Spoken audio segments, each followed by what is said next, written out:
नमस्कार. नीता पाटील या माझ्या यूट्यूब चॅनलवरती तुमचं खूप खूप मनापासून स्वागत आहे. एक सबस्क्रायबर आहेत माझे, तर त्यांनी मला एक प्रश्न विचारला होता. अ, होपोनोपोनो संदर्भात आहे, की रिलेशनशिप बाबतीत आपण होपोनोपोनो कसं वापरायचं? तर आज त्यांच्यासाठी मी हा खास व्हिडिओ बनवत आहे. तर होपोनोपोनो ही काय टेक्निक आहे हे तुम्हाला माहितीच आहे. त्याच्यामध्ये काय आणि किती वाक्य आहेत हे माहितीच आहे. पण तरी पण मी परत एकदा सांगते. होपोनोपोनो ही एक हवाईन टेक्निक आहे आणि या टेक्निकद्वारे एका डॉक्टर युलियन या डॉक्टरनी अ, एका वेड्याच्या हॉस्पिटलमध्ये जी अगदी सायकिक पेशंट होती. तर त्यांच्या त्या हॉस्पिटलमध्ये न जाता त्यांनी आपल्या केबिनमधून किंवा आपल्या ऑफिसमधूनच जे पेशंट होते किंवा गुन्हेगार टाइप जे पेशंट होते, जी फारच व्हायलंट स्वरूपातले होते. तर त्यांना न भेटता, न पाहता त्या डॉक्टरांनी त्यांना पूर्णपणे बरं केलं होतं. फक्त त्यांची फाईल, त्यांचे फोटो वगैरे बघून, त्यांची हिस्ट्री वगैरे वाचून त्यांना बरं केलं होतं. तर तर खरंच ह्या गोष्टी शक्य आहेत का? की त्या व्यक्तीला न पाहता, न भेटता, न त्याच्या जवळ जाता आपण एखादी गोष्ट किंवा एखादा नातं आपण हील करू शकतो का? तर हो. कारण आत्तापर्यंत तुम्ही समजून घेतलंच असाल, की हे पूर्ण ब्रह्मांड किंवा हे पूर्ण विश्व कंपनी स्वरूपातील आहे. ज्या व्यक्तीबरोबर आपण रिलेशन चांगलं करण्याचा विचार करतोय, ज्याच्यासोबत आपलं प्रॉब्लेम रिलेशनशिपमध्ये झाले असतील, तर ती ही व्यक्ती आणि आपणही एकाच ऊर्जेपासून बनलेलो आहोत. फक्त आपण त्याचा हेट करायला लागतो, त्याचा राग-राग करायला लागतो किंवा त्याच्याविषयी सतत निगेटिव्ह विचार करायला लागतो. त्यामुळे आपलं नातं अजून जास्त खराब व्हायला लागतं. तर जेव्हा एखादं नातं असं आहे जे आपल्याला हील करायचं आहे किंवा आपण आपल्यामध्ये जे काही प्रॉब्लेम असेल नात्यांमध्ये, ते जर दूर करायचे असतील, तर सर्वप्रथम काय करायला हवं, की असं नाही म्हणणार, की मी त्या व्यक्तीकडे जाऊन तुम्ही पर्सनली माफी मागायची आहे. ते म्हणाल, "मी माफी का मागू? माझं काही चुकलेलं नाही आहे." मग ती व्यक्ती समोर असो अथवा नसो, माफी मागणं याचा अर्थ काय? आपण चूक कबूल करणं, जी मी केलेलीच नाही आहे. तर मी का ह्या वाक्याचा असा अर्थ आहे, की कारण त्याला लॉ ऑफ अट्रॅक्शन माहिती नाही आहे समोरच्या व्यक्तीला. आपल्याला माहिती आहे. आणि दुसरी गोष्ट अशी आहे, की हे नातं तुम्हाला हील करायचं आहे, तुम्हाला चांगलं करायचं आहे. यासाठी आणि हे सगळ्या टेक्निक तुम्हाला जाणून घ्यायच्या आहेत, तुम्हाला माहिती आहेत. तुम्हाला तुमच्या आयुष्यामध्ये शांतता हवी आहे. कारण आपल्या आयुष्यामध्ये अशा घटना घडत असतात, तेव्हा आपण फार डिस्टर्ब होतो. जसं की आपलं एखादं रिलेशनशिप असेल, अ, जर प्रिय व्यक्तीसोबत असेल, तर ते आपल्याला हवं असतं, ती व्यक्ती आपल्याला हवी असती, ते रिलेशन आपल्याला हवं असतं. म्हणून आपण खटाटोप करतो, की हे नातं चांगलं होण्यासाठी. आणि एखादी अशी नाती असतात, जी आपल्याला आयुष्यात नको आहेत, पण आपल्याला पर्यायच नाही, कारण त्या लोकांसोबत आपल्याला राहणं हे भागच आहे. तर त्यावेळेस फक्त आपल्याला मानसिक शांती असायला हवी. कारण किती आपण त्या व्यक्तीसोबत भांडण आणि वाद आणि प्रॉब्लेम सगळ्या गोष्टी किती क्रिएट करणार किंवा किती सहन करणार आपण. मग त्यासाठी आपण ही टेक्निक वापरून घरात किंवा आपली मनःशांती वगैरे चांगली करू शकतो आणि रिलेशन आपलं चांगलं करू शकतो याच्यासाठी.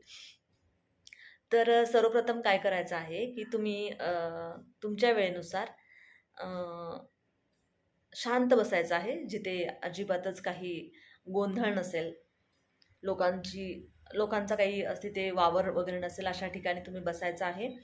डोळे बंद करायचे आहेत आणि डोळे बंद करून त्या व्यक्तीला तुमच्या नजरेसमोर आणायचं आहे.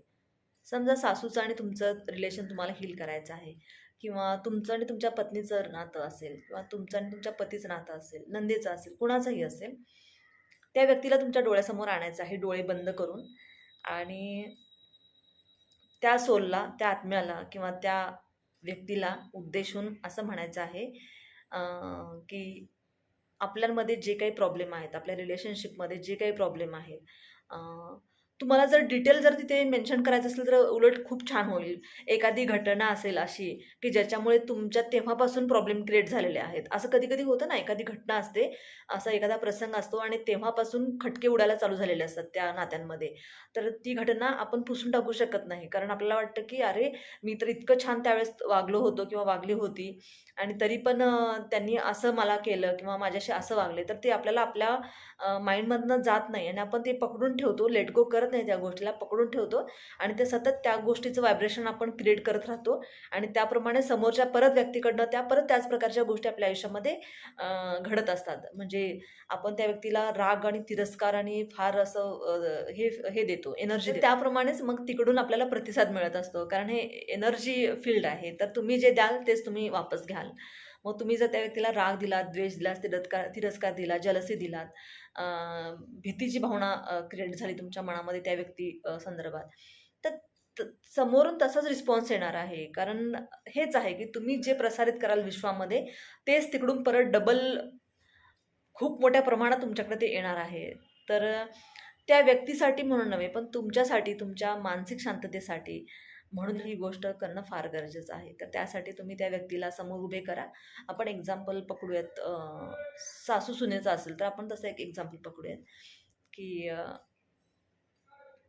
आपल्या दोघींमध्ये जे काही प्रॉब्लेम झालेले आहेत त्यांना उद्देशून बोलायचं आहे, की तर जे काही आपल्यामध्ये आपल्या नात्यांमध्ये जो काही प्रॉब्लेम झालेला आहे, त्या प्रॉब्लेमची 100% रिस्पॉन्सिबिलिटी मी घेते किंवा त्या घटनेची 100% रिस्पॉन्सिबिलिटी मी घेते, त्या भांडणाची 100% रिस्पॉन्सिबिलिटी मी घेते, की ज्या पद्धतीने आपल्यात वाद झाले किंवा जे काही प्रॉब्लेम झाले त्याची 100% रिस्पॉन्सिबिलिटी मी घेते. इथे जबाबदारी घेणं फार महत्त्वाचं आहे. कारण जोपर्यंत तुम्ही जबाबदारी घेत नाही, तोपर्यंत पुढच्या गोष्टी होणारच नाही. त्या गोष्टीची, त्या घटनेची जबाबदारी तुम्ही घेणं फार गरजेचं आहे. तुम्ही म्हणाल, "मी जबाबदारी का घेऊ?" कारण दोघांच्यात मध्ये भांडणं झाली, त्यांची जबाबदारी तेवढीच आहे. तर त्याला काहीच लॉजिक नाही आहे. कारण ह्या सगळ्या गोष्टी मॅजिकच्या आहेत. त्यामुळे तुम्ही ते लॉजिक लावूच नका, की माझी चूक नाही आहे, त्याच्यामुळं त्यानेच माफी मागितली पाहिजे किंवा इक्वल स्वरूपात दोघांनी पण माफी मागितली पाहिजे. तर इथं ते चालणार नाही आहे. तर तुम्ही 100% रिस्पॉन्सिबिलिटी घ्यायची आहे, की जे काही आपल्यामध्ये प्रॉब्लेम झाले त्याची पण 100% रिस्पॉन्सिबिलिटी मी घेते. कारण ते इमोशन मी स्वतः क्रिएट केलेलं आहे. रागाचं इमोशन हे स्वतः मी क्रिएट केलेलं आहे. भीतीचं इमोशन हे स्वतः मी क्रिएट केलेलं आहे.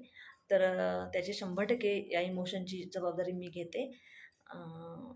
I am sorry, please forgive me, thank you, I love you. खूप सोपं आहे.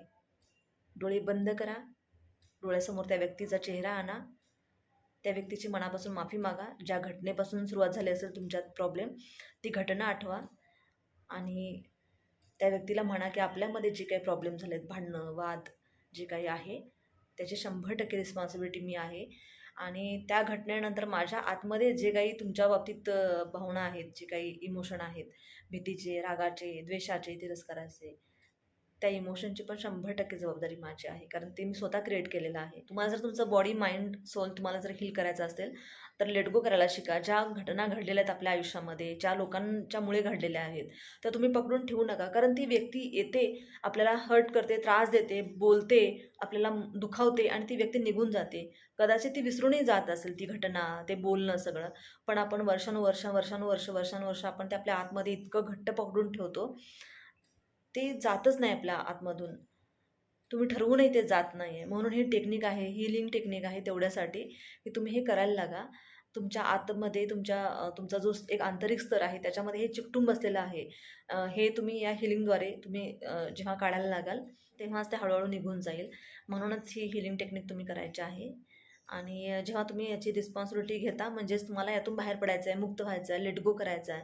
ह्या सगळ्या गोष्टी तुम्हाला काढून टाकायच्या आहेत. त्या तुम्हाला गोष्टी पकडून ठेवायच्या नाही आहेत, हेच यातून सिद्ध होतं. म्हणून तुम्ही रिस्पॉन्सिबिलिटी घ्यायची आहे आणि तुमच्या इमोशनची पण घ्यायची आहे. कारण त्या तुमच्या हातात होत्या. त्या इमोशन किती पकडून ठेवणं, काय किती काळापर्यंत त्या जखडून ठेवणं, तर त्यातून तुम्हाला मुक्त व्हायचं आहे. म्हणून त्याची जबाबदारी देखील तुम्ही घ्यायची आहे. आणि वाक्य आहेत, की I am sorry, please forgive me, thank you, I love you. हे तुम्ही वाक्य कंटिन्युअसली म्हणायचे आहेत. एकदा इंटेन्शन क्रिएट करायचं आहे आणि त्याच्यानंतर मग त्याच्यानंतर तुम्ही जितका वेळ तुम्हाला करायचं असेल तितका वेळ तुम्ही ते करू शकता. तुम्ही 11 वेळा करू शकता, 21 वेळा करू शकता, 51 वेळा करू शकता, 108 वेळा करू शकता. ह्याच्यामध्ये आकडे, अंक महत्त्वाचे नाही आहेत, नंबर महत्त्वाचे नाही आहेत. 108च वेळा का, 51च वेळा का, हे महत्त्वाचं नाही आहे. तुम्ही 1008 वेळा जरी केला आणि तुम्ही त्याच्यामध्ये इमोशन ते नाही आणला, तर ते काही वर्क करत नाही आहे. आणि ते जर तुम्ही 11 वेळा केला, 5 वेळा केला, पण त्याच्यामध्ये तुम्ही अगदी समरसून केला, पूर्ण गहिवरून केला, की I am very sorry, please forgive me, thank you, I love you, की माझ्यामुळे ह्या गोष्टी निर्माण झाल्या. हे जितकं तुम्ही आत्मीयतेने म्हणाल ना, तितक्या लवकर तुम्ही या याच्यातून तुम्ही बाहेर पडाल. शांत एका ठिकाणी बसायचं आहे, डोळे बंद करायचे आहेत, त्या व्यक्तीला तुम्ही समोर नजरेसमोर आणायचं आहे आणि तुम्ही असं म्हणायचं की आपल्यामध्ये जे काही प्रॉब्लेम झाले त्याची 100% रिस्पॉन्सिबिलिटी मी घेते, कारण मीच जबाबदार आहे त्या दिवशीच्या घटनेसाठी, त्या दिवशीच्या भांडणासाठी. मीच गैरसमज करून घेतले, मीच त्या गोष्टीला जास्त महत्त्व दिलं आणि ती गोष्ट पकडून ठेवून बसले मी. तर याची 100% रिस्पॉन्सिबिलिटी मी घेते आणि त्या घटनेनंतर माझ्या आतमध्ये ज्या भावना निर्माण झाल्या तुमच्याप्रती, रागाची, द्वेषाची, तिरस्काराची, त्या भावनेची, त्या इमोशनची पण जबाबदारी मी 100% घेते आणि यातून मी आता मुक्त होते. तर आय एम व्हेरी सॉरी, मी असा विचार केला, मी राग धरला. प्लीज फॉरगिव्ह मी, मला माफ करा. माफ केल्याबद्दल थँक यू आणि आय लव्ह यू. आपलं रिलेशन हील होतं आहे. I love you. I am sorry. Please forgive me. Thank you. I love you. I am sorry. Please forgive me. Thank you. I love you. I'm sorry. Please forgive me. Thank you. I love you. I'm sorry this emotion. Please forgive me. Thank you. I love you. I'm sorry this person. Please forgive me. Thank you. I love you. I'm sorry. Please forgive me. Thank you. I love you. असं तुम्ही अंतःकरणापासून सद्गदित भावनेने तुम्ही करा आणि बघा result किती magical. पण तुम्ही 1 दिवस केला आणि 4 दिवस केला नाही, 4 दिवस केला आणि 8 दिवस केला नाही, असं नको व्हायला. तुम्ही कंटिन्युटी ठेवा. कोणतंही लॉ ऑफ अट्रॅक्शनचं टेक्निक असो, कोणतंही कार्य असो, तुम्ही त्याच्यामध्ये सातत्य जर नाही आणलात, कंटिन्युटी नाही जर ठेवलात, तर ते तुमच्यासाठी काम करणार नाही. कारण त्याच्यासाठी हा रूलच आहे बेसिक त्याचा, की तुम्ही ते कंटिन्युअसली केलं पाहिजे. ॲटलीस्ट तुम्ही एक 8 दिवस करून बघा. तुम्हाला तुमच्या रिलेशनशिपमध्ये थोडा तरी बदल जाणवायला लागेल आणि तो इतका अमेझिंग असणार आहे. त्याच्यानंतर तुम्ही थोडं जरी तुम्हाला जाणवायला लागल्यानंतर तुम्ही 15 दिवस, महिना करून बघा आणि याचा नक्कीच 100% तुम्हाला फायदा होईल. कारण मी अशी माझ्या आयुष्यातली कित्येक माझे रिलेशन मी जे लांबचे असतील, जवळचे असतील, ज्यांच्यामध्ये मी खूप महिनोन्महिने, मी वर्षानुवर्ष बोलले नाही आहे त्यांच्यासोबत, तर त्यांना आठवून ते कुठे एका वेगळ्याच ठिकाणी, मी कुठे वेगळ्याच ठिकाणी, त्यांना आठवून, त्यांना समोर ठेवून मी त्यांच्याशी न बोलता, पर्सनली जाऊन माफी न मागता मी माझी नाती हील केलेली आहेत आणि त्यांच्याकडनं स्वतःहून मला फोन येणं, मेसेज येणं किंवा भेटायला येणं, अशा गोष्टी घडलेल्या आहेत. तर हे खूपच मॅजिकल आहे. तुम्ही ते लॉजिक लावूच नका, की हे खरं असेल का? किंवा आपण बघूया तरी ट्राय करून. तुम्ही ट्राय करून बघू नका. मग ट्राय करून बघणं म्हणजेच विश्वास नसणं. तुम्ही ह्या टेक्निकवरती विश्वास ठेवा आणि करा तुम्ही. आणि मी माफी का मागू? मी सुरुवात का करू? मी का पुढे जाऊ? मी का माझा हात पुढे त्यांना देऊ? हे रिलेशन टिकवण्यासाठी, वाचवण्यासाठी. याचं एकमेव कारण किंवा एकमेव गोष्ट हीच आहे, की तुम्हाला ही टेक्निक माहिती आहे. लॉ ऑफ अट्रॅक्शन माहिती आहे. हे वर्क करतं हे सुद्धा तुम्हाला माहिती आहे आणि तुम्हाला तुमच्या आयुष्यामध्ये पीसफुलनेस हवा आहे. तुमच्या आयुष्यामध्ये तुम्हाला नाती चांगली करायची आहे. तुम्हाला तुमच्या घरात शांतता हवी आहे. तुम्हाला तुमची मानसिक शांतता महत्त्वाची आहे. याच्यासाठी तुम्ही हे करताय, ना की त्यांच्यासाठी. आपण कुणासाठी काहीही करायचं नाही. आपण स्वतःसाठी करायचं आहे. कारण जोपर्यंत आपण स्वतःसाठी करत नाही, आपण सॅटिस्फाईड असत नाही आपल्या आतमधनं, तोपर्यंत बाहेर काहीच गोष्टी बदलत नाहीत. आय होप तुम्हाला हा व्हिडिओ नक्कीच आवडला असेल आणि समजला असेल. तर तुम्ही अशा लोकांना पाठवा जे तुमच्या खूप जवळचे आहेत, त्यांना गरज आहे. त्यांच्या आयुष्यामध्ये पण असेच नात्यांच्या उलटफुलट चालू असेल, त्यांच्यासाठी तुम्ही नक्कीच हा व्हिडिओ शेअर करा. आणि माझ्या चॅनलला अजून जर तुम्ही सबस्क्राईब केलं नसेल तर सबस्क्राईब करा, लाईक करा, शेअर करा, कमेंट करा. धन्यवाद.